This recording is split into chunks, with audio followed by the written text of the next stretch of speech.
말라기 3장 7절에서 8절 말씀입니다. 만군의 여호와가 이르노라. 너희 조상들의 날로부터 너희가 나의 규례를 떠나 지키지 아니하였도다. 그런즉 내게로 돌아오라. 그리하면 나도 너희에게로 돌아가리라 하였더니 너희가 이르기를 우리가 어떻게 하여야 돌아가리이까 하는도다. 사람이 어찌 하나님의 것을 도둑질하겠느냐. 그러나 너희는 나의 것을 도둑질하고도 말하기를 우리가 어떻게 주의 것을 도둑질하였나이까 하는도다. 이는 곧 11조와 봉헌물이라. 아멘. 자, 오늘 저는 말라기 3장 7절에서 8절에 있는 말씀을 통하여서 선악과와 11조의 상관관계라는 제목으로 말씀을 선포하기 원합니다. 큰일에 맞는 귀한 시간이 될 수 있기를 바랍니다. 우리가 예수 믿고 구원받아 하나님을 섬기는 하나님의 자녀가 되었습니다. 아멘. 믿는 성도들이라면 이 하나님께서 주시는 축복을 다 받아 누리고 거머쥐면서 살아야 될 줄로 믿습니다. 그 중에서 특별히 물질적인 축복을 빼놓을 수 없으리라 생각됩니다. 특별히 오늘 이 시간에 한번 저를 한번 따라해 보세요. 주여, 더 크게 주여, 나도 이 물질 축복을 받기를 원합니다. 받기를 원합니다. 아멘, 아멘. 여러분, 하나님이 부자고 하나님이 만복의 근원이신 하나님인데 하나님의 자녀가 어렵게 궁핍하기 힘들게 산다. 이것은 한번 생각해 볼 필요가 있다고 생각합니다. 여러분, 여러분의 육신의 아버지가 부자예요. 정말 부자입니다. 그냥 부자가 아니라. 그러면은 여러분이 가난하게 살고 어렵게 살면은 그 자녀에게 도움을 줄까요, 안 줄까요? 육신의 부모가 그 정도라면은 우리의 생명의 주가 되신 우리 하나님은 어느 정도일까요? 여러분이 한번 상상만 해도 아마 가슴이 벌렁벌렁 하면서 아마 기뻐하면서 흥분되지 않겠나 생각을 해봅니다. 자, 그렇다면은 오늘 이 말씀을 잘 듣고 정말 하나님의 영원한 약속의 복을 어마어마하게 받아 누릴 수 있는 귀한 원리요, 방법이요, 또 소수가 되는 귀한 시간이 될 수 있기를 바랍니다. 제가 오늘 이 11조 설교를 준비하면서 11조의 신비가 있습니다. 11조 설교만 하면은 우리 교회 성도가 아니라 낯선 이제 처음 오는 이제 교회 방문하시면 꼭 나타나요. 그러니까 매주 해야 되겠어. 그 제가 웃으면서 그런 생각을 한번 해봤다니까요. 신기해요. 이게 제가 지난 올 원초, 연초 2월 4일 주일날 제가 2월 첫 번째 주일 설교 때 이 설교했거든요. 근데 그때도 나타났어요. 한참 쉬다가 오늘 나타나 버린 거예요. 신기하잖아요. 그러니까 제가 이제 묵상 중에 이런 생각이 드는 거죠. 아, 복 받을 사람이 왔구나. 크게 아멘. 복 안 받을 사람이 왔으면 좋겠어요. 복 받을 사람이 온 거예요. 그 두 번째는 11조의 신비 가운데 두 번째는 이 물질이 틀림없이 그냥 다 써도 모자라는데 계산상으로 하면은 다 써도 모자라거든요. 근데 11조 했는데 쓰고도 남는 거예요. 신비랄게, 신비. 이런 경험이 있는 분들만 아멘 해보세요. 없는 분들 아멘 해보세요. 네. 사랑하는 성도 여러분, 우리가 하나님 앞에서 신앙생활을 하면서 하나님 앞에 감사하는 마음으로 우리가 헌금을 드리잖아요. 그죠? 드리는데 그 중에서 주일 헌금, 감사 헌금, 선교 헌금, 뭐 기타 헌금을 드리지 않습니까? 그런데 이런 헌금은 안 드려도 하나님이 죄로 지적하지 않습니다. 왜 안 드렸느냐? 이 말 하지 않는다니까요. 그런데 유독 11조는 하지 않으면은 죄라고 하나님이 딱 지명을 하셨습니다. 문제는 대부분의 사람들은 이 11조에 대해서 좀 부담감을 가지고 있는 것 같습니다. 저 신앙이 좀 경제 어르신 분들은 10의 1만 아니라 10의 2를 하는 사람도 있습니다. 안 하는 사람은 좀 놀라는 표정이라도 좀 지었으면 좋겠어요. 그런데 10의 9를 하는 사람도 있습니다. 여러분 10의 9면은 우리가 생각하기에 그럼 뭘 먹고 가지고 뭘 어떻게 쓰라는 얘기인가 이렇게 이상하게 생각할 수 있거든요. 그렇게 생각하는 게 정상입니다. 아니 10의 1을 드리고도 많다고 하는데 10의 9를 드리면 어떻게 되겠습니까? 11조는 하나님께서 우리를 사랑하신 하나님께서 우리에게 부담을 주시기 위해서 한번 너희들 한번 어려움을 겪어봐라. 이렇게 해서 하나님이 우리에게 지시하고 명령하신 것이 아니라 11조는 하나님께서 복을 주시기 위한 축복 헌금이고 행복 헌금입니다. 크게 아멘. 이 복을 더 풍성하게 누리시기를 원하시는 분들은 크게 아멘 해봅시다. 오늘 본문 말씀을 이해하기 위해서, 오늘 본문의 말씀을 이해하기 위해서 말라기 시대 때 말라기 선지자가 활동하던 그 시절에 그 이스라엘의 그 배경사를 좀 이해할 필요가 있다고 생각됩니다. 이를테면 당시 BC 5세기경인데 이스라엘 백성들은 바벨론에서 70년 동안 포로 생활하다가 하나님의 은혜로 바사왕 고레스나 이런 사람들에 의해서 결국은 포로에서 돌아오게 됩니다. 그리고 이 고레스 왕이 이방 나라의 왕이지만 너희들 돌아갈 때 필요한 모든 경비를 다 대주겠다. 그리고 너희들 돌아가서 성전이 무너졌다며 너희들이 섬기는 그 하나님의 성전이 회파되었다며 내가 성전 짓는 모든 보수 비용도 다 대주겠다. 안 믿는 이방 나라입니다. 여러분, 이스라엘 백성들의 입장에서 봤을 때는 정말 고레스는 구원자 같은 사람입니다. 그래서 그들이 흥분 속에, 기대 속에 이제 이스라엘 돌아오지요. 그리고 무너졌던 회파됐던 성전도 복원하고 성벽도 복원하고 이제 마을도 정비하고 막 이러지 않았겠습니까? 그러면서 그들이 이제 우리에게 하나님의 메시아 나라가 곧 도래될 것이다, 이런 꿈을 가지고 열심히 살았죠. 그런데 이 꿈을 가지고 살았던 그들의 생각보다 메시아가 빨리 오지 않는 거예요. 빨리 왔으면은 자기네들이 잘 준비해놨을 때 메시아가 빰빠라밤 하고 딱 나타났다면은 딱 맞아 떨어지는 거 아니에요? 그런데 그렇게 준비하고 모든 것이 다 준비되었음에도 불구하고 안 나타나는 거지요. 결국 이로 말미암아서 그들은 끝까지 인내하지 못하고 불신앙에 빠졌고 하나님 앞에 예배하고 제사 드리는 것도 형식적으로 드리게 되었고 말씀에도 불순종하고 이런 현상이 발생되게 되었습니다. 심지어 그들 가운데서는 하나님 앞에 드리는 제물도 병들고 눈 멀고 다리 절고 흠 있는 이런 걸로 제물을 골라가지고 드린 것이지요. 더욱이 이 모든 제사를 집례하는 제사장들도 이와 같이 불순종과 형식주의에 빠져서 백성들을 제대로 지시하지 않고 가르치지 않고 바른 길로 인도하지 않았다는 것입니다. 여러분, 제사장이 그러면은 일반 백성들은 말할 것도 없습니다. 그렇지 않겠습니까? 그러면은 오늘 본문을 좀 이해하기 위해서 우리가 꼭 읽어야 될 것이 있습니다. 말라기 시대 때 제사장과 그 시대의 백성들은 어떻게 신앙생활을 했길래 하나님이 오늘과 같은 이런 말씀을 하셨는가?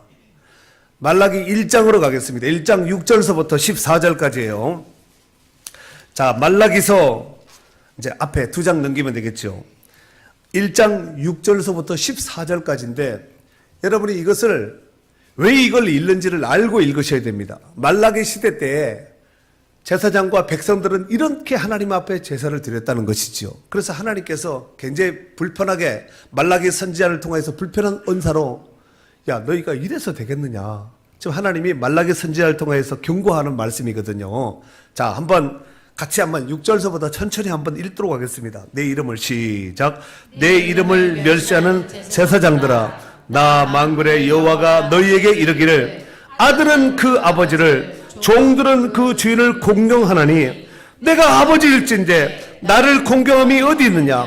내가 주인일진데 나를 두려움이 어디 있느냐 하나 너희는 이르기를 우리가 어떻게 주의 이름을 멸시하였나이까 하는도다. 너희가 더러운 떡을 나의 제단에 드리고도 말하기를 우리가 어떻게 주를 더럽게 하였나이까 하는도다. 이는 너희가 여호와의 식탁은 경멸히 여길 것이라 말하기 때문이라. 만군의 여호와가 이르노라. 너희가 눈먼 희생제물을 바치는 것이 어찌 악하지 아니하며 저는 것 병든 것을 드리는 것이 어찌 악하지 아니하냐. 이제 그것을 너희 총독에게 드려보라. 그가 너를 기뻐하겠으며 너를 받아주겠느냐. 만군의 여호와가 이르노라. 너희는 나 하나님께 은혜를 구하면서 우리를 불쌍히 여기소서 하여보라. 너희가 이같이 행하였으니 내가 너희 중 하나님들 받겠느냐. 만군의 여호와가 이르노라. 너희가 내 제단 위에 헛되이 불사르지 못하게 하기 위하여 너희 중에 성전 문을 닫을 자가 있었으면 좋겠도다. 내가 너희를 기뻐하지 아니하며 너희가 손으로 드리는 것을 받지도 아니하리라. 만군의 여호와가 이르노라. 해 뜨는 곳에서부터 해 지는 곳까지의 이방 민족 중에서 내 이름이 크게 될 것이라. 각처에서 내 이름을 위하여 분향하며 깨끗한 제물을 드리니 이는 내 이름이 이방 민족 중에서 크게 될 것임이니라. 그러나 너희는 말하기를 여호와의 식탁은 더러워졌으며 그 위에 있는 과일 곧 먹을 것은 경멸히 여길 것이라 하여 내 이름을 더럽히는도다. 만군의 여호와가 이르노라. 너희가 또 말하기를 일이 얼마나 번거로운고 하며 콧웃음을 치고 훔친 물고과 저는 것 봉헌물을 가져오니 저 병든 것을 가져왔느니라. 너희가 이같이 봉헌물을 가져오니 내가 그것을 너희 손에서 받겠느냐. 이런 여호와의 말이니라. 짐승떼 가운데 수컷이 있거늘 그 소원하는 일에 흠 있는 것으로 속여 내게 드리는 자는 저주를 받으리니 나는 큰 임금이요 내 이름은 이방 중에서 두려워하는 것이 됨이니라. 만군의 여호와의 말이니라. 아멘.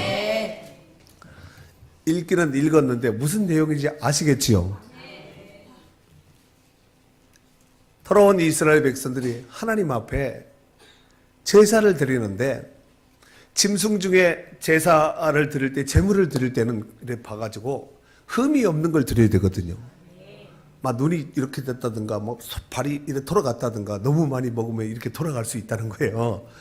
이런 거 털 막 빠진 거 병든 거 피부병 걸 어차피 죽을 건데 어차피 하나님 앞에 드리면 죽을 거 아니에요. 그래서 건강한 거 싱싱한 거 좋은 놈 이런 놈을 하면은 그 목자들의 입에서 손해 아니에요. 그래서 돈은 똑같이 먹이면서 이런 병든 거 문제 있는 흠이 있는 것을 가지고 와서 드리면서도 제사장도 봐주고 백성들도 가져와서 돈 먹여가면서 눈 이렇게 가면서 이렇게 하니까 하나님 앞에 이런 걸 드린 거지요. 그래서 말라기 선지자가 뭐라고 말을 하냐면은 너희가 이런 것을 한번 너희 총독에게 한번 선물로 한번 드려봐라. 그 총독이 받겠느냐. 여러분 총독에게 이런 걸 드리면은 왕이나 임금이나 왕이나 총독이나 이런 분들한테 만약에 흠 있고 불량스러운 것을 드리면은 불경제에 걸려서 죽을 수도 있습니다. 그렇지 않아요? 그런데 총독보다 뛰어나시고 왕 임금보다 뛰어나신 그 하나님 앞에 이런 병든 것 저런 것 눈먼 것을 가져와서 제물이라고 드리는 거죠. 그걸 받겠냐 이거죠. 오죽에 쓰면 10절 말씀 보세요. 중반절에 너희 중에 성전 문을 닫을 자가 있었으면 좋겠다. 누가 더 이상 성전에 제물을 가져오지 않도록 이 성전 문을 짝가닥 닫는 자가 있었으면 좋겠다. 13절에 보니까 너희가 또 말하기를 뭐라고 말하냐면은 이 일이 얼마나 번거로운 거 하며 콧웃음 치고 훔친 물건 저는 거 병든 거 이거 가져왔다는 거예요. 이같이 봉헌물을 가져오니 내가 그것을 너희 손에서 받겠느냐? 여러분 같으면 받겠습니까? 이런 일들이 말라기 시대에 자행되었던 것입니다. 이로 말미암아서 이스라엘 백성, 당시 이스라엘 백성들이 임한 것이 뭐냐면은 온갖 재앙과 저주였습니다. 이런 현상은 그 당시 살아가던 일부 백성들에게만 국한된 것이 아니라 보편적인 일이에요. 보편적인. 다 제사장이 그 정도면 뭐 일반 백성은 말할 것도 없겠지요. 그런 말미암아서 심각한 가뭄, 하늘의 우로를 짝가다 하나님이 닫아버린 거죠. 비가 내리지 않으니까 나무도 말라 죽고 풀도 죽고 짐승도 다 죽는 거예요. 심지어 겨우 남아있는 농작물 가운데서 메뚜기가 다 아작아작 다 씹어 먹는 거지요. 여러분, 메뚜기나 하면은 우리나라의 논메뚜기 요만한 거 생각하시면 안 됩니다. 이스라엘 메뚜기, 제가 성지순례 가서 그 홍해에 잠깐 내릴 일이 있어서 어떻게 물이 너무 깨끗해서 저기 좀 쉬었다 가자고 해서 물 좀 만져보려고 했는데 홍해 물하고 모래하고 닿는 그 경계선에 메뚜기가 죽은 메뚜기가 이만해요. 빨간 메뚜기 죽어가지고 우리나라 메뚜기는 애기 메뚜기예요. 거기는 아버지 메뚜기. 이런 메뚜기가 그러면 메뚜기가 하늘을 태양을 덮을 정도로 까맣게 날아서 그게 한번 자각자각 씻기 시작하면은 나만 아는 거 아무것도 없습니다. 짐승이고 사람이고 뭐 할 것 없이 다 씹어 먹는 거죠. 결국 이스라엘 백성들은 이런 재앙으로 인해서 절망적인 회의론에 빠지고 말았습니다. 그리고 그들 중에 이렇게 탄식하면서 과연 하나님이 살아계시는가? 하나님이 살아계시면 과연 이런 일이 우리 가운데 있을 수가 있나? 우리가 정말 하나님의 구원받은 백성이 맞나? 이러면서 자기 자신의 존재 자체를 정체성마저도 의심하게 되었습니다. 이에 의심에 빠져 있고 절망과 시대에 빠져 있는 이 당시 이스라엘 백성들에게 희망을 주고자 위로하기 위해서 하나님께서 말라기 선지자를 택하여서 오늘 본문의 말씀을 말라기서의 전체적인 말씀을 선포하고 증거하게 했다는 것입니다. 자, 그렇다면은 말라기 선지자가 외쳤던 주요 메시지는 무엇일까요? 그 첫 번째로는 너희들 죄짓지 말고 회개하고 하나님께로 돌아오라는 거예요. 사실 구약의 선지자들의 주 메시지 키가 뭐냐면 그거예요. 죄 짓는 데서 손 털고 하나님 앞에 돌아오라. 어떤 상황이라 할지라도 돌아오라는 거예요. 죄가 뭐 무거운 죄, 큰 죄, 어떤 죄를 지었다 할지라도 너희들 돌아오는 것이 살 길이다. 돌아오라. 끊임없이 돌아오라를 외쳤던 것이 바로 말라기뿐만 아니라 수많은 구약의 선지자들의 주 메시지가 돌아오라입니다. 그 자리에서 리턴해서 지금이라도 깨닫는 순간 돌아오라는 것이지. 우리 한번 오늘 메인 본문의 말씀인데 7절, 8절 다 같이 읽도록 하겠습니다. 여러분, 예배 시간에 성경 읽는 거 정말 귀한 거예요. 읽습니다. 시작. 너희 조상들, 만군의 여호와가 이르노라. 너희 조상들의 날로부터 너희가 나의 규례를 떠나 지키지 아니하였도다. 그런즉 내게 돌아오라. 그리하면 나도 너희에게로 돌아가리라 하였더니 너희가 이르기를 우리가 어떻게 하여야 돌아가리까 하는도다. 사람이 어찌 하나님의 것을 도둑질하겠느냐? 그러나 너희는 나의 것을 도둑질하고도 말하기를 우리가 어떻게 주의 것을 도둑질하였다이까 하는도다. 이는 곧 11조와 봉헌물이라. 아멘. 여러분, 하나님께서 이렇게 돌아오라고 이스라엘 백성들아 돌아오라. 그들이 안 되고 실패하고 어려움에 처하면은 하나님 앞에 돌아가는 것이 정답인데 산당을 찾고 각종 우상을 섬기면서 주술적인 행위를 하면서 하나님 아닌 우상을 숭배하게 된 것이죠. 그래서 오늘 말라기 선지자가 너희들 그렇게 하지 말고 하나님께 돌아와라. 돌아오는 것만이 너희가 사는 길이다 하면서 외쳤던 것입니다. 그러면은 너희가 돌아오라 이 말을 한 것을 모아서 그들의 지금 상태가 어떤 상태라는 거예요? 떠났다는 얘기고 안 돌아왔다는 상황이 아니겠습니까?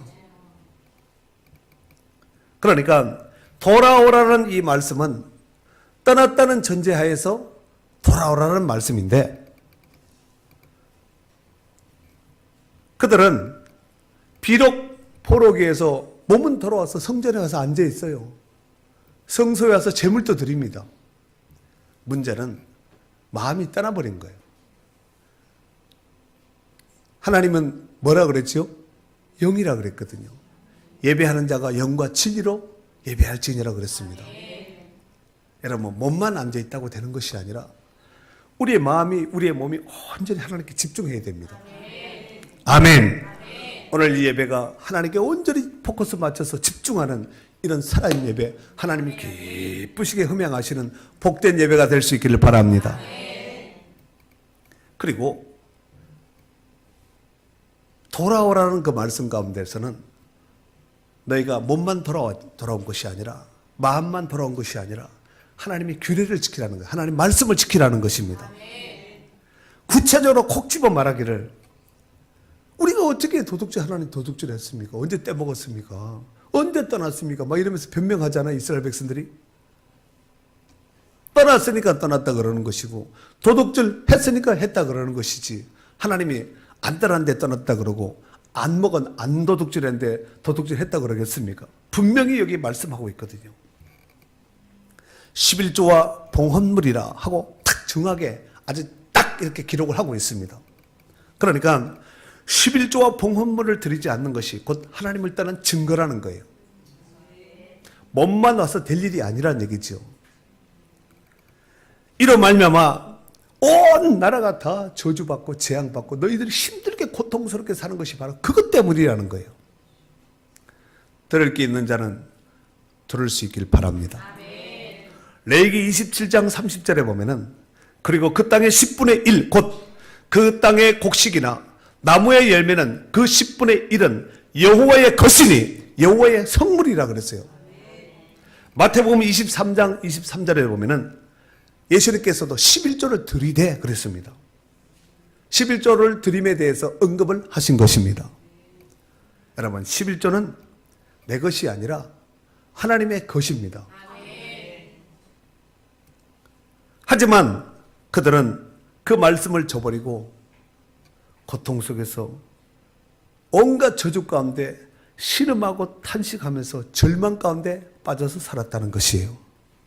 그래서 말라기 선지자가 이스라엘 백성들을 살리고 하나님 앞에 돌아오게 해서 지금 메시지를 지금 전하는 것이 아니겠습니까? 사랑하는 성도 여러분, 저는 이 말씀을 보면서 이 11조는 에덴 동산, 그 옛날 창세기에 나오는 에덴 동산에 선악과와 11조는 서로 상관관계가 있다 이렇게 생각을 묵상이 되는 거죠. 왜냐하면 에덴 동산의 선악과는 하나님께서 언약 맺은 그 아담에게 너 다 먹어도 되는데 동산 중앙에 있는 선악과는 따먹지 마라 그랬거든요. 네가 그것을 따먹는 날에는 정령 죽는다 그랬습니다. 이 정령 죽는다는 얘기가 무슨 얘기예요? 반드시 꼭 죽는다는 얘기예요. 다 먹어도 돼. 동산 중앙에 있는 선악과는 따먹지 마라. 하나님과 아담 사이에 맺은 언약입니다. 계약. 한 사람 아담이 선악과를 따먹음으로 인해서 온 인류가 다 죽게 된 거예요. 죄에 빠지게 된 겁니다. 왜 그러냐? 대표성 원리에서 그렇습니다. 대표성 원리. 로마서 5장 19절 말씀에 보면은 한 사람이 순종하지 아니하므로 많은 사람이 죄인 된 것 같이 한 사람이 순종하심으로 많은 사람이 의인이 되리라 그랬습니다. 앞에 나오는 한 사람은 누굴까요? 아담. 뒤에 나오는 한 사람은 누굴까요? 예수님입니다. 오늘 본문의 이스라엘 백성들이 이 11조를 범함으로 그냥 몇 사람이 저주받은 게 아니라 온 나라가 더 저주를 받았다고 말라기 선지자가 지금 이렇게 말하고 있지 않습니까? 9절 말씀 한번 읽어봐요. 9절 시작. 너희 곧 온 나라가 나의 것을 도둑질하였으므로 너희가 저주를 받았느니라. 아멘. 여러분 백성들이 듣기 싫다고 말라기 선지자가 이 말을 안 하면은 말라기 선지자는 가짜 선지자입니다. 백성들이 듣든지 아니 듣든지 선지자는 어떤 사람이냐면은 하나님이 여기 있고 하나님이 여기 있고 백성들이 여기 있으면은 선지자는 자기 위치가 어떤 상태냐면은 이런 상태예요. 이해가 되시죠? 하나님께서 주신 말씀을 백성들에 선포하는 사람 선지자. 제사장은 반대예요. 백성들의 모든 소원을 가지고 하나님 앞에 대표로 나가는 사람이 제사장입니다. 이 방향을 여러분 헷갈리시면 안 됩니다. 선지자는 이쪽으로, 제사장은 이쪽으로. 아시겠죠? 그 말라기는 제사장이에요, 선지자예요? 그럼 어느 쪽에 서야 돼요? 이쪽이에요, 저쪽이에요? 이쪽으로 서야 되겠죠. 그래서 백성들에게 너희들 돌아오라. 끊임없이 돌아오라는데 안 듣는 거예요. 말로 해서 안 들으면 어떻게 돼요? 여러분 같은 말로 해서 안 들으면 어떻게 해요? 때려줘. 꿀밤 줘요? 안 듣는 거예요. 그래서 오늘 성경에 9절 금방 읽었지요? 뭐가 임하였다고요? 뭐가? 어디에? 저주가 임한 장소가 어디예요? 너희 온 나라가 저주를 받은 거예요. 여러분, 잃어보건대 11조는 단순한 돈의 개념을 뛰어넘어야 됩니다. 개인의 문제뿐만 아니라 국가적인 축복, 저주, 이것과도 연관이 되어 있다는 거예요. 그러므로 11조는 현대판 에덴 동산의 현대판 선악과입니다. 크게 아멘 해봅시다. 그런 것 같지요? 네. 두 번째로, 이 11조를 따먹은 그들을 회복하기 위해서 말라기 선지자가 긴급 제안을 합니다. 10절 말씀 읽겠습니다. 시작. 만군의 여호와가 이르노라 너희의 온전한 11조를 창고에 들여 나의 집에 양식이 있게 하고 그것으로 나를 시험하여 내가 하늘 문을 열고 너에게 복을 쌓을 것이 없도록 붙지 아니하나 보라 그랬어요. 그것으로 나를 시험하여 보라 그랬죠. 이 시험은 바한이라는 단어를 쓰는데 이 단어는 명중하다 이런 뜻을 가지고 있습니다. 명중하다. 뭐 타켓을 궁수가 평 썼는데 관역에 10점 만점에 딱 들어간 그 명중. 여러분, 마태복음 4장 7절에 보면은 예수님께서 광야 40일 금식한 이후에 사단에게 이제 시험 받는 장면이 나오지요.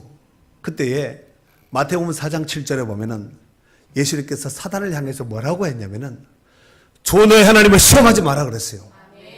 여러분, 하나님은 시험할 수 있는 대상이 아닙니다. 우리가 믿고 따라야 될 대상이지 하나님은 막 달았다 놨다 쥐었다 폈다 이러면 안 되고 우리는 피조물이잖아요. 우리는 하나님은 창조주거든요. 하나님이 졌다 폈다 하면 말이 되는데 우리가 하나님을 졌다 폈다 하면 안 되겠죠. 그런데 성경의 신구약 가운데서 유일하게 오늘 여기 딱 이 말씀에 10절 말씀에 그것으로 그것이 뭐예요? 11조를 가지고 나를 시험해보라는 거예요. 딱 한 구절 나와 있습니다. 제가 조금 전에 시험하다는 말을 바한, 명중하다 이런 뜻으로 말씀을 드렸죠. 그게 무슨 얘기냐면은 그만큼 정확하다는 얘기예요. 시험해보라는 얘기가 아니라 그만큼 확실하니까 믿고 순종하라는 얘기예요. 그리고 여기 보면은 내가 하늘문을 열겠다 그랬죠. 여러분이 지금 오늘 교회 안에 본당에 들어올 때 어디로 들어왔어요? 천장에서 떨어졌습니까? 바닥에서 솟았어요. 다 문으로 들어온 거예요. 근데 히브리 사람 개념에도 하나님께서 하늘에 문이 있다고 생각을 하고 하늘 문이 있다고 생각을 하고 이 문을 통해서 하나님께서 복과 저주를 내린다. 히브리 사람들은 최소한 이 성경이 기록될 이 당시에는 그렇게 생각을 했습니다. 실질적으로 우리가 하늘의 아름다운 보고를 여시사 때를 따라 너희를 아름답게 하셨고 그 신명기에 말씀이 나오잖아요. 하늘에 보고가 있다는 보고 보물 창고를 열어서 때를 따라서 아름답게 때를 따라서 하나님께서 채워주신다는 거죠. 제발 채워지는 그때가 지금이 되었으면 좋겠네. 아멘. 자, 그러면은 오늘 10절 금방 읽었던 이 말씀을 한 세 부분으로 나누어서 보면은 먼저 너희의 온전한 11조를 창고에 드리라 그러죠. 무슨 11조를?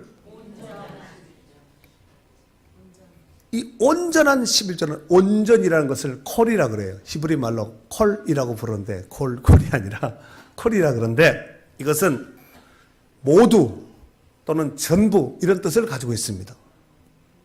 그러니까 이 온전한 11조는 직장 생활에서 월급 받는 이 월급의 단계를 뛰어넘는 거예요. 월급에서 월급 받잖아.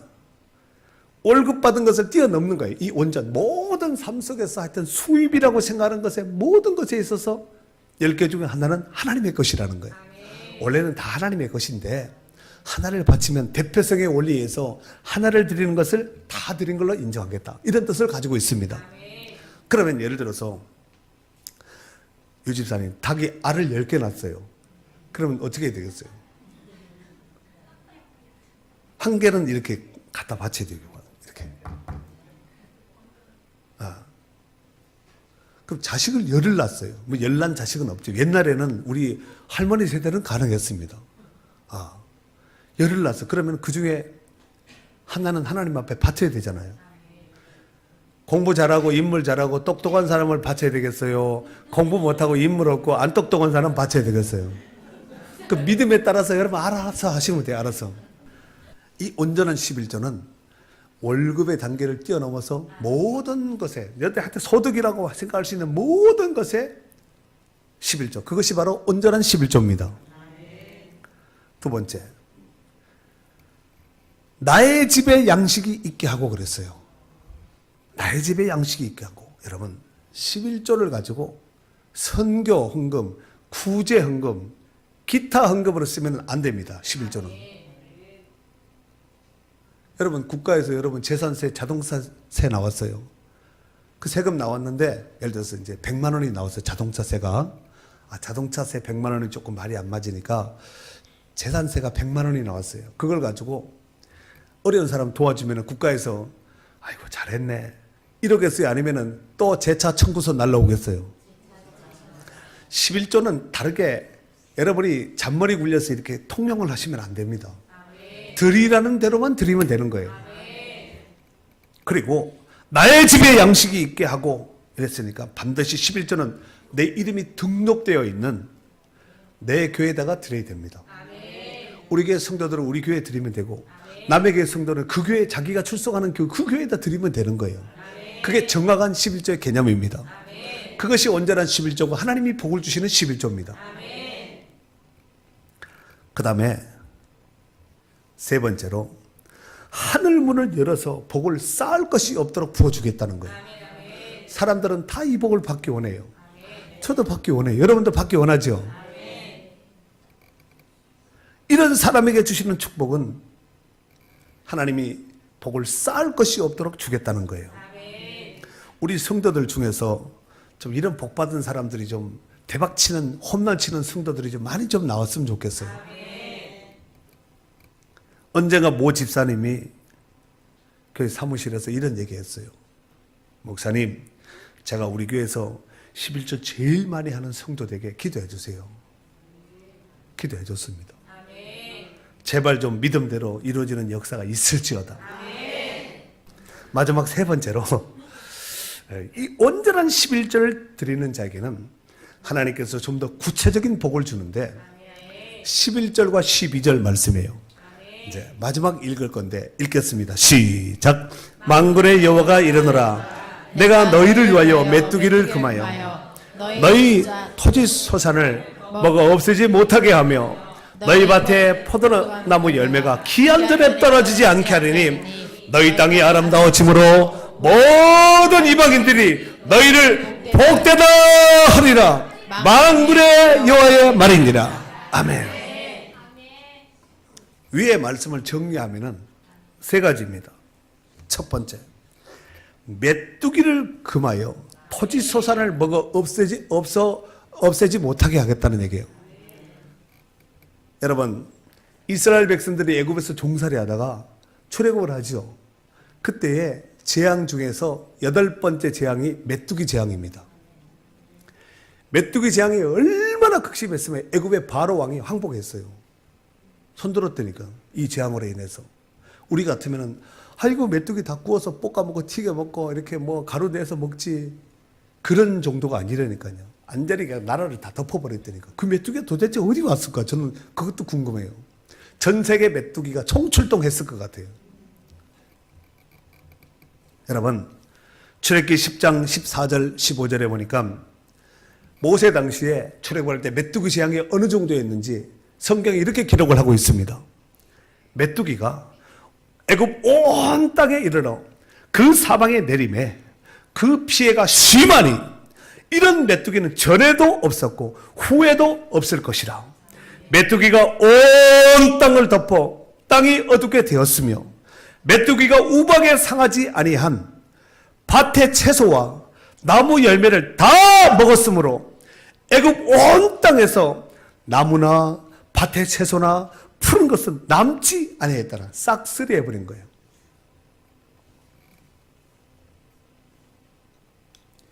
이러한 메뚜기의 재앙은 오늘날 고대 근동에서도 그 옛날만 있었던 것이 아니라 지금도 고대 근동, 이스라엘 근동 지방과 그 다음에 아프리카 지역에서 가공할 만한 메뚜기 재앙으로 해서 피해가 극심하다는 거예요. 지금 오늘날에도 그렇다는 거예요. 오늘 본문에 온전한 11조를 드리는 자에게는 메뚜기 재앙을 막아주겠다는 거예요. 그러면 오늘날 메뚜기가 뭔가? 우리 동네 메뚜기 없는데. 여러분, 메뚜기는 우리 소유를 갉아먹는 모든 암적인 요소예요. 우리의 재물을 갉아먹는 거. 여러분, 토지소산이 뭐예요? 농사 짓는 사람들의 농경시대의 토지소산은 전 재산이거든요. 이걸 막 사각사각 다 갉아먹는 거죠. 사람이 그 짐승이 메뚜기 재앙 한번 오면은 뼈밖에 안 남습니다. 싹 쓸어버리거든요. 그러니까 우리 가정과 직장과 자녀들 가운데 돈으로 해서 갉아먹게 하는 거, 쓸데없는 사고, 쓸데없는 질병, 쓸데없는 부도, 어려움, 이 난제들을 하나님 다 막아주겠다는 거예요. 크게 아멘 합시다. 두 번째로, 너희 밭의 포도나무가 기한 전에 떨어지지 않는다 그랬어요. 여러분, 농사를 짓는 농부들의 소원은, 오직 소원은 뭐냐면은 농사가 잘 되는 거예요. 풍년, 대풍 나는 거죠. 하지만 결실을 앞둔 포도가 참 익은 이 포도들이 출하를 앞두고 싹 그냥 우박이든 태풍이 와가지고 싹 그냥 해서 그냥 엉망이 돼버리면은 농사는 끝입니다. 끝. 하나님은 이런 온전한 11조를 드리는 자에게는 결단코 그 같은 일이 발생되지 않도록 하나님이 소유를 지켜주겠다는 얘기예요. 크게 아멘 합시다. 세 번째로, 너희 땅이 아름다워짐으로 모든 이방인들이, 안 믿는, 믿지 않는 주변에 하나님 모르는 사람들이 너희들 복되다 하리라 그랬어요. 여러분, 너희 땅이 아름다워진다. 이 아름답다는 것이 헤페츠라는 단어를 쓰는데 기쁨, 즐거움이라는 뜻을 가지고 있습니다. 그러니까 하나님 말씀대로 순종하면 하나님께서 그 땅을 축복하심으로 인하여 그들이 그 땅에서 기쁨과 즐거움을 누리게 될 것이라는 말씀입니다. 뿐만 아니라 믿지 않는 이방인들도 말하기를 부러워하면서, 야, 저렇게 하나님 잘 섬기더니, 저렇게 11조 잘하더니, 저렇게 온전히 믿음을 갖더니 세상에 복 받았네 하고, 나도 부럽네, 나도 좀 믿어볼까, 이렇게 말한다는 거예요. 그러면 좋겠죠. 전도하기 쉽겠죠. 사랑하는 성도 여러분, 오늘 제가 선악과와 11조의 상관관계에 대해서 말씀을 드렸어요. 그리고 한 번 더 생각해 보면은 11조와 구원도 상관관계가 있습니다. 우리가 예수 그리스도를 믿음으로 구원받았잖아요. 우리가 뭐 돈 많이 갖다 내서 뭐 건축 성전 지어서 구원받은 것이 아니라 예수를 그리스도라고 내 마음에 영접하고 믿었기 때문에 구원받은 하나님의 자녀가 된 줄로 믿습니다. 그리고 구원받은 성도들에게 있어서는 반드시 꼭 해야 될 것이 있습니다. 그것이 뭐냐면은 의무와 권리예요. 여러분, 의무와 권리 두 가지 중에서 먼저 해야 될 것이 뭘까요? 어떤 사람은 권리를 먼저 하는데, 여러분, 의무를 먼저 하고 의무를 잘하는 사람이 권리를 말할 수가 있습니다. 저는 목회하면서 성도가 11조를 해서 축복받은 성도 한둘 본 거 아니에요. 기독교 역사 가운데 여러분 주변에서도 알잖아요. 하지만 11조를 하지 않음으로 인해서 복받은 사람은 한 사람도 못 받았어요. 나 11조 안 해서 대박 났다 이런 사람 못 받아요. 혹시 여러분 중에 있어요? 여러분, 11조는 처음부터 우리 것이 아니에요. 11조는 처음부터 손대면 안 되는 거예요. 선악과는 손대면 안 돼요. 따먹으면 안 돼요. 사람이 어찌 하나님의 것을 도둑질하겠나 그랬고, 구전에는 나의 것을 도둑질했냐, 하나님의 것이거든요. 그뿐 아니라 모든 것이 다 하나님의 거예요. 우리 생명 하나님이 주신 거 아니에요? 우리가 입고 있는 옷, 누리고 있는 모든 것이 다 하나님께로부터 온 거예요.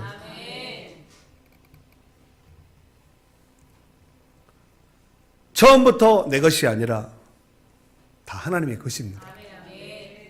그런데 그 가운데 11조를 하는 자에게는 하나님 앞에 다 드린 것으로 인정을 해주겠다는 이 대표성 원리에 의해서 이 11조는 그렇게 중요한 거예요.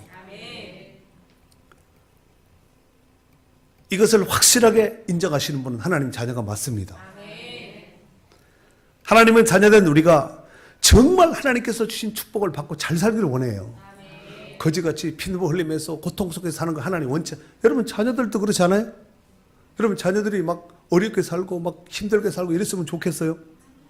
행복하게 살고 신나게 살고 온갖 것을 누리면서 살면 좋잖아요. 하나님 마음도 그렇거든요.